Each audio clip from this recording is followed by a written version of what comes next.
associations et collectifs qui se battent contre le projet de boulevard urbain sud qui est initié par la métropole Marseille-Provence et qui a pour objet de créer un grand boulevard de 8 km qui relie le carrefour Florian sur l'autoroute A50 jusqu'au littoral. Au niveau du Lidl qui est à Pointe-Rouge.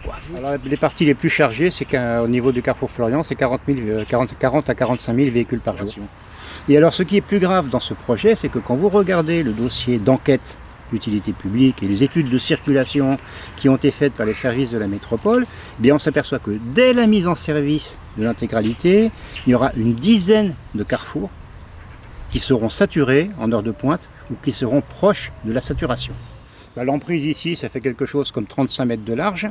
Alors effectivement, on la vend comme un beau projet avec des pistes cyclables, avec un couloir bus dans chaque sens et avec des chaussées au milieu pour les voitures et des cheminements aussi pour les piétons. Mais le problème, c'est que ça va quand même massacrer toute cette pinède. Donc vous voyez les arbres, là, ceux qui ont des marques bleues. Alors il y a eu un marquage qui a été fait par la métropole avec les entreprises qui travaillaient avec des points bleus pour marquer des arbres qui allaient être abattus. On a fait le comptage, il y a à peu près 300 arbres dedans. Il y a des pins d'Alep, vous voyez, qui sont absolument magnifiques, qui ont quand même un certain nombre d'années. Vous avez des chênes verts, vous avez des végétations. Vous avez, pendant qu'on parlait tout à l'heure, il y a un écureuil qui est passé. Donc vous avez toute une biodiversité, vous avez des plantes, vous avez des animaux qui viennent, des oiseaux, puis il y a énormément de personnes, les gens qui habitent le Roi d'Espagne, ou qui habitent les quartiers ou la rue Floria ou autre, ils viennent se balader par ici avec les enfants, avec le chien, avec ceci, cela, et ça va jusqu'au magasin de sport qui est sur le chemin de Sorgnou.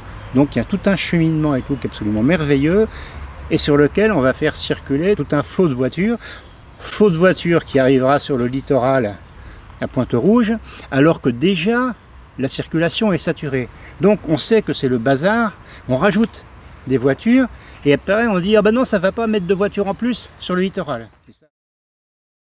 Archaïque, inutile, écocide, parce qu'avec la destruction d'un certain nombre de sites, la pinède du Roi d'Espagne, les jardins familiaux Joseph Héguier, le parc de la Mathilde, et dangereux parce que vous allez augmenter la circulation automobile, augmenter la pollution, et on a dénombré tout au long de ce projet 30 crèches, écoles, collèges, lycées, établissements pour personnes âgées, etc., etc.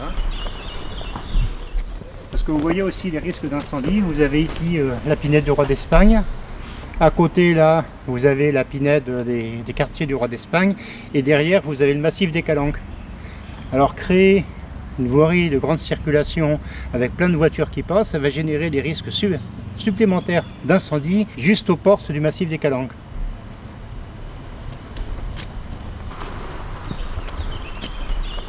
Et ce qu'il faut savoir, c'est que toutes ces zones de végétation contribuent à rafraîchir l'atmosphère, alors qu'à contrario qu'on fait de la bétonisation des sols, que l'on met du bitume, etc., ça crée des zones chaudes, alors que garder ces arbres, ça contribue à lutter aussi contre le réchauffement climatique, contre le réchauffement de la ville, ça crée des zones de fraîcheur qui sont extrêmement importantes pour le bien-être de tous.